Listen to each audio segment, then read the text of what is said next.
दिल्ली में रैन बसेरा, जिसे रात्रि आश्रय भी कहा जाता है, एक ऐसी सरकारी योजना है जो बेघर और आर्थिक रूप से कमजोर लोगों को रात बिताने के लिए सुरक्षित और मुफ्त आश्रय प्रदान करती है। दिल्ली शहरी आश्रय सुधार बोर्ड इन आश्रयों का संचालन और प्रबंधन करता है। रैन बसेरा में रहने की जगह, बिस्तर, कंबल और कुछ मामलों में भोजन की उपलब्ध भी करवाया जाता है। दिल्ली सरकार के मंत्री ने आज निजामुद्दीन रैन बसेरा का निरीक्षण किया, जिसके बाद मंत्री जी काफी नाराज हुए। रैन बसेरा में सभी व्यवस्थाएं अस्त व्यस्त पाई गई। मरीज से ही सफाई का काम कराया जा रहा था और सरकार से सफाई कर्मी के नाम पर 6,000 रुपए लिए जाते हैं। सर, आज आपने देखिए, हमें बहुत दिन से, जिस दिन से हम सरकार में आए हैं, हमें रैन बसेरों की व्यवस्थाओं के बारे में लगातार बड़ी शिकायतें मिल रही थी। हमें शिकायतें मिल रही थी पत्रों के द्वारा, हमें शिकायतें मिल रही थी लोगों के मेमोरेंडम्स के द्वारा कि इन रैन बसेरों में पिछली सरकार के कार्यकाल से एनजीओज के साथ मिलकर बहुत बड़ा घोटाला और घपलेबाजी की जा रही है। सैकड़ों लोगों की नियुक्ति इन रैन बसेरों की व्यवस्था करने के लिए सरकार ने की थी। हमें शिकायतें लगातार मिल रही हैं कि इन रैन बसेरों में ना तो उतने लोग नियुक्त किए गए हैं और भ्रष्ट नेता, आम आदमी पार्टी सरकार के भ्रष्ट नेता और उनके इशारे पर चलने वाली एनजीओ और अधिकारियों के साथ मिलकर बड़े पैमाने पर धोखाधड़ी की जा रही है, जिसको आज कहीं पर भी कोई हाजिरी का रजिस्टर नहीं है। 5-5, 6-6 हज़ार में गरीब मजदूर जो यहाँ रह रहे हैं, उनका एक्सप्लॉयटेशन करके सफाई कर्मचारी या यहाँ की मैनेजमेंट में लगाया गया है और लाखों रुपए सरकार से उसकी एवज में वसूले जा रहे हैं। हम इसकी जांच कराएंगे, ज़रूरत पड़ी तो सीबीआई से भी जांच कराएंगे। हम इन गरीब लोगों के साथ, जिनको आश्रय देना, जिनकी सेवा करना सरकार के तौर पर हमारा दायित्व है, उनके साथ हो रहे इस भ्रष्टाचार, उनके नाम पर हो रहे इस भ्रष्टाचार के खिलाफ हम चुप नहीं रहेंगे। हमने लगातार एनजीओज को सूचना दी थी कि आपके संदर्भ में इन शिकायतों को यहाँ के भ्रष्ट अधिकारियों के, जो पहले भ्रष्ट नेताओं के साथ मिले हुए लोग हैं, उनको जानकारी दी थी।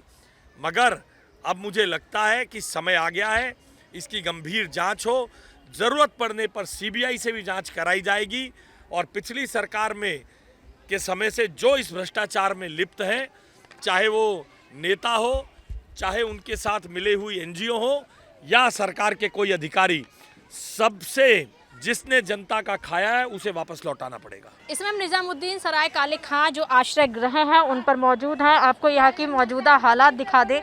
जो ये आश्रय गृह हैं, ये बनाए गए हैं, अगर आप यहाँ की व्यवस्थाएं देखेंगे, कहने को कूलर लगा रखे हैं, लेकिन साफ सफाई का बिल्कुल भी ध्यान नहीं रखा गया है।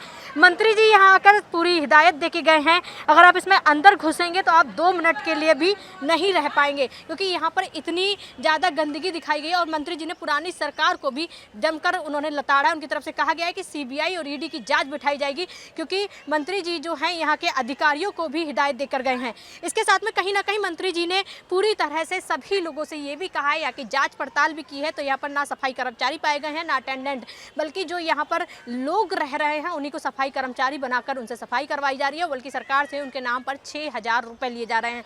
और उसके बाद में मंत्री जी का ये भी कहना है कि इस बार दिल्ली सरकार गरीबों के साथ किसी तरह का अन्याय नहीं होने देगी, उनको किसी तरह की भी सुविधा से वंचित नहीं रहने देगी, जिसको लेकर अब दिल्ली सरकार के मंत्री आशीष सूद बल्कि अपने क्षेत्र में ही नहीं बल्कि पूरी दिल्ली में दौरा कर रहे हैं और उसके बाद में अधिकारियों को भी हिदायत दे रहे हैं। उनकी तरफ से कहा गया है कि पुरानी सरकारों ने रैन बसेरों में जो भी कुछ किया हो, लेकिन नई आने वाली सरकार जो है इसमें किसी तरह की घोटाला और गड़बड़ी को बर्दाश्त नहीं करेगी। यहाँ पर मंत्री जी ने तमाम रजिस्टर्स में गड़बड़ियाँ पाई हैं। यहाँ पर मोहल्ला क्लिनिक का भी उन्होंने निरीक्षण किया है, उसके साथ साथ में सभी शेल्टर्स होम का भी किया है, केयर सेंटर का भी यहाँ पर निरीक्षण किया है। उसके बाद में उन्होंने कहा है कि दिल्ली सरकार जो है वो गरीबों के खिलाफ काफ़ी सख्त है और इसको लेकर ईडी और सीबीआई की जाँच कराई जाएगी कि किसने कितना घोटाला किया है, और उसके बाद में उन सभी सभी को समन भी भेजे जाएंगे और जो भी लोग इसमें लिप्त पाए जाएंगे सभी पर कार्रवाई की जाएगी। इस समय हमारी मौजूदगी निजामुद्दीन आश्रय गृह पे है, जहां पर आज दिल्ली सरकार के मंत्री आशीष सूद पहुंचे हैं, जिन्होंने यहां पर पूरा दौरा भी किया है। आपको दिखा दें यहाँ की क्या व्यवस्था है, यहाँ पर कितने अटेंडेंट हैं, कितने सफाई कर्मचारी रखे गए हैं। इसको लेकर आशीष सूद ने आज पूरा जायजा लिया है। जहाँ हम इस समय मौजूद हैं ये केयर सेंटर है। आप यहाँ मेरे तस्वीरों के माध्यम से देख सकते हैं, ये जो सारे मरीज हैं जो यहाँ रहते हैं इनको यहाँ एडमिट कराया जाता है, उपचार किया जाता है।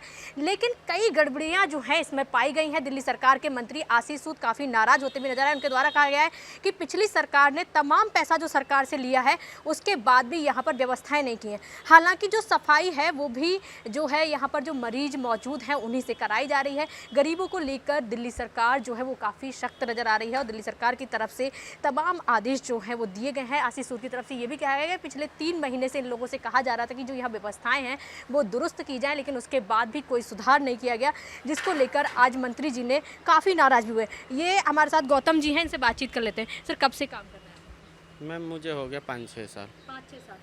कितने लोग हैं यहाँ पर अटेंडेंट? हमारे इस शेल्टर में हाँ, इस सेंटर में 8-8 घंटे की शिफ्ट है, 4 लोग हैं, एक रिलीवर है, 3 केयरटेकर है और एक सफाई कर्मचारी। एक शिफ्ट में कितने लोगों को? लोग होते हैं एक लोग, जी, एक केयरटेकर होते हैं। एक केयरटेकर। हाँ, सुबह मॉर्निंग में सफाई कर्मचारी अपना काम करके चले जाते हैं, 4 PM में फिर शाम को लगती है। केयरटेकर कौन है यहाँ पे? मैं हूँ गौतम कुमार यादव और जो सफाई कर्मचारी है? वो राजकुमार है। राजकुमार, वही जो आपने बताया पेशेंट है। 3 साल पहले वो पेशेंट बन के आए थे, बल्कि वो ठीक होने के बाद वो खुद वो काम करना। कब से वो यहाँ काम कर रहे हैं? मुझे लग रहा है अभी 2-3 महीना ही हुआ, ज़्यादा दिन नहीं हुआ जी। राजकुमार जी बोल भी नहीं पाते, सुन भी नहीं पाते हैं, फिर भी अब उनसे काम करा रहे हैं। आशीष सूद जी का कहना है कि दिल्ली सरकार जो है यहीं के लोगों से काम करा रही है, आप लोगों ने कर्मचारी नहीं रखा। नहीं मैम, ऐसा नहीं है। उनको लगा कि मुझे करना है तो करना, चाहे खुद ही किए। साफ सफाई ये आज मंत्री जी आए हैं इसलिए इतनी है, वरना हमेशा रहता है। नहीं, हमेशा रहता। आप पेशेंट से पूछ सकते हैं, जो यहाँ पेशेंट है आप उनसे बात कर सकते हैं। कोई जितने पेशेंट है कोई तो बोलेगा आपको कि हाँ आज ही हुआ या हमेशा होता है। पेशेंट तो नहीं झूठ बोले, चलिए मैं स्टाफ हूँ, मैं झूठ बोल दूंगा। आपको कंपनी की तरफ से यहाँ पर रखा गया है या फिर गवर्नमेंट की तरफ? नहीं, कंपनी की तरफ से जी। क्या आपको किस बेसिस पर रखा गया कंपनी की तरफ से? कंपनी मुझे 5-6 साल तो हो ही गए, अब ऐसे कैसे कहें। उनको ज़रूरत था, मुझे भी जॉब की ज़रूरत था, मैंने कर लिया। दिल्ली सरकार के मंत्री आशीष सूद की तरफ से कहा गया है कि इसकी CBI जांच कराई जाएगी, क्योंकि जो यहाँ पर पेशेंट हैं उन्हीं से कर्मचारी बनाकर सफाई कराई जा रही है। और यहाँ पर ये जिनका नाम बताया है राजकुमार जी हैं, जो कुछ समय पहले यहाँ पेशेंट बन के आए थे, लेकिन लगातार सफाई का जो काम है इन्हीं से कराया जा रहा है। और ये भी कहा गया है कि CBI की भी जाँच बिठाई जाएगी। अगर इस पर ज़्यादा जरूरत पड़ी तो जो इसमें लिप्त पाया जाएगा भ्रष्टाचार में, उन सबके ऊपर कार्रवाई की जाएगी। दिल्ली सरकार गरीबों को लेकर काफ़ी सख्त नजर आ रही है। उनकी तरफ से कहा गया है कि गरीबों का हक किसी को भी नहीं मारने देंगे, फिर चाहे वो कोई भी हो। पिछली सरकारों ने यहाँ पर तमाम पैसा खर्च किया, लेकिन उतनी सुविधाएं नहीं दी जो देनी चाहिए थी। और आज इसको लेकर मंत्री जी काफ़ी नाराज होकर भी गए हैं और साफ तौर पर करके गए हैं कि वो इसको लेकर कड़ी कार्रवाई करेंगे और इसको लेकर वो क्या कहते हैं CBI और ED की भी जाँच करवा सकते हैं। जो लोग लिप्त पाए जाएंगे उन सबको समन भेजा जाएगा, उन सब पर कार्रवाई की जाएगी। और यहाँ पर और भी लोग पहुँचे हुए हैं। ये जो लोग हैं ये अलग अलग जगह से हैं, यहाँ रह रहे हैं, उनका यहाँ पर इलाज भी किया जा रहा है। हम बातचीत कर लेते हैं कि यहाँ पर किस तरह की सुविधाएं हैं, इनका क्या नाम है और किस तरह कब से आए हुए हैं। क्या नाम है आपका? मैम श्याम है मैम। कब से आए हुए हैं? मैम मुझे 3 साल हो गए। क्या प्रॉब्लम है आपको? मैम मेरी यहाँ से हड्डी अलग है, अभी ऑपरेशन हुआ है मैम। इलाज सही हो रहा है यहाँ पर? जी मैम। व्यवस्थाएँ कैसी हैं यहाँ की? व्यवस्था ठीक है मैम। खाना पीना सब टाइम से? जी मैम, खाना वाना मिलता है मैम। सफाई आज ही हुई है या फिर हमेशा रहती है? नहीं मैम, सफाई होती है मैम, रोज़ होती है, रोज़ ही होती है। जी मैम। बाकी दवाई वगैरह सही मिलती है? हाँ जी, दवाई भी मिलती है मैम। आप कब से यहाँ पर, इससे पहले मतलब यहाँ पर आए हुए थे या फिर अभी जल्दी में आए? नहीं मैम, मैं 3 साल से हूँ। 3 साल से यहीं हैं? जी मैम। तो व्यवस्थाओं में कोई कमी नज़र आई? नहीं मैम, ठीक है, हमारे लिए तो बस इलाज हो रहा है हमारा मैम। इलाज फ्री में? हाँ जी मैम। यहाँ पर ये पेशेंट हैं जो सादिक मोहम्मद इनका नाम है। रजिस्टर में जो इनका एड्रेस दिया गया है अफगानिस्तान दिया गया है। मंत्री जी ने इनकी ID भी चेक की है। इनसे बातचीत कर लेते हैं कि ये कब यहाँ पर पहुँचे हैं और इनकी फैमिली कहाँ रहती है, इंडिया में कब से रह रहे हैं। सादिक जी बताइए, आप इंडिया में कब से रह रहे हैं? इंडिया में 87 से रह रहा हूँ। 87 से रह रहे हाँ हैं। जी। फिर आपने अपना एड्रेस अफगानिस्तान का क्यों लिखवाया यहाँ पर? मैंने तो लिखा ही नहीं है अफगानिस्तान का, किसने बोला? रजिस्ट्रेशन में आपका एड्रेस जो है मंत्री जी ने बताया अफगानिस्तान का लिखा हुआ है। नहीं जी, फैमिली कहाँ रहती है आपकी? मेरा फैमिली तो कोई है कनाडा में, कोई उधर। आप यहाँ अकेले रहते मैं हैं? अकेले रह रहा हूँ। कब आए हैं आप यहाँ? यहाँ 3 साल हुआ है। यहाँ 3 साल। अभी आपको क्या मतलब बीमारी है? मैं सीढ़ियों से गिर गया, साइड में चोट लगा हुआ, चल नहीं सकता हूँ। 2-3 साल से दवाई खा रहा हूँ। दवाई और खा रहे हैं? हाँ, सफदरजंग में इलाज चल रहा है। सफदरजंग में। हाँ, और यहीं रहते हैं अभी? अभी तो यही रह रहा हूँ। कोई फैमिली इंडिया में बिल्कुल भी ना नहीं? ना, यहाँ कोई नहीं है। सारे बच्चे वगैरह सब कोई वहीं? भी नहीं, कोई नहीं है। तो सब कहाँ रहते हैं? फिर भी कह तो रहा हूँ, कोई अलग अलग जगह तो में कभी आपसे मिलने, आप उनसे ना मिलने ना ना जाते हैं? ना ना, कोई ताल्लुक नहीं है? कभी कभी अगर उनको मूड होगा फ़ोन करता है, नहीं तो नहीं। नहीं करते, कोई ताल्लुक नहीं मतलब। हाँ। यहाँ पर खाने पीने की व्यवस्था कैसी है?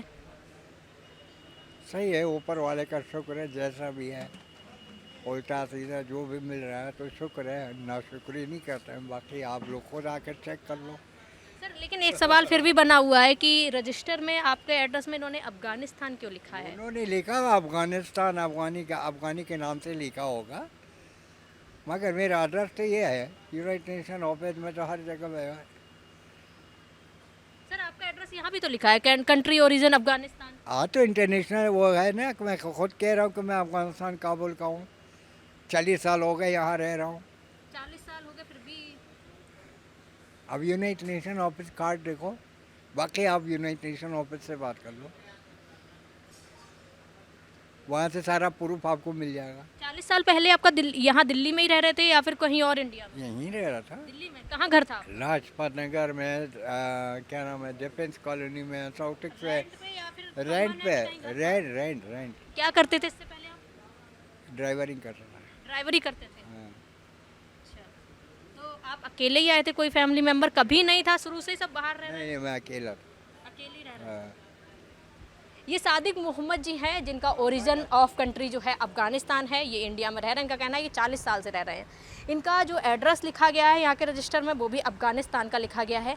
लेकिन अगर हम बात करें यहाँ के शेल्टर होम की, यहाँ के केयर सेंटर की, तो यहाँ पर जो व्यवस्थाएं हैं अभी तो काफ़ी दुरुस्त आ रही है, लेकिन मंत्री जी ने काफ़ी गड़बड़ियाँ पकड़ी। उनका कहना है कि रजिस्टर में जो चीज़ें इन्होंने दिखाई हैं, जो नाम दिखाए हैं, वहीं यहीं के कर्मचारियों से ही जो पेशेंट हैं उन्हीं को कर्मचारी बना रहे हैं, सफाई करवा रहे हैं, उसके बाद वो सरकार से पैसा भी ले रहे हैं। अब इसको लेकर दिल्ली सरकार काफ़ी सख्त है। शिक्षा मंत्री आशीष सूद ने भी काफ़ी चुनौती दी है और उन्होंने कहा है कि अगर गड़बड़ियाँ पाई गई जो है उनकी जांच कराएंगे, जो भी लोग इसमें लिप्त पाए जाएंगे पुरानी सरकार के या अधिकारी, सब पर कार्रवाई होगी। सीबीआई और ईडी की जांच भी बिठाई जाएगी। उसके बाद में जो भी लोग पकड़े जाएंगे उनको समन भी भेजा जाएगा। उन्होंने कहा जो पुरानी सरकार करती थी, ठेका दे देती थी और उसके बाद में इन्हीं लोगों से काम कराया जाता, वो अब नहीं चलेगा। गरीबों को लेकर कहा जा रहा है कि सरकार जो है वो काफ़ी सख्त नज़र आ रही है और वो उनका कहना है कि गरीबों का जो हक है वो किसी को नहीं मारने देंगे, फिर चाहे वो सरकार हो या फिर अधिकारी हो। तो अब देखना होगा कि आशीष सूद ने जिस तरह से कहा है कि क्या ईडी और सीबीआई की जांच जो है वो कराई जाएगी, उसके बाद में कितने लोग इसमें लिप्त पाए जाएंगे। और अगर आश्रय गृह की बात करें, क्या इनमें काफ़ी और सुधार आने की ज़रूरत है या सुधार किया जाएगा। मंत्री जी तो अभी जो कह के गए हैं, इसके बाद में देखा जाएगा कि यहाँ के जो कर्मचारी हैं वो कितना सुधार करते हैं, क्योंकि उनकी तरफ से, कंपनी की तरफ से इनको ठेका दिया जाता है और कंपनी वाले भी मंत्री जी की बात को लेकर अब कितनी तरह से सुधार गृह को लेकर क्या क्या व्यवस्थाएँ करेंगे, ये भी आने वाले टाइम में देखा जाएगा। वीडियो जर्नलिस्ट विपिन के साथ मैं स्तुति पाठक, आदित्य भारत।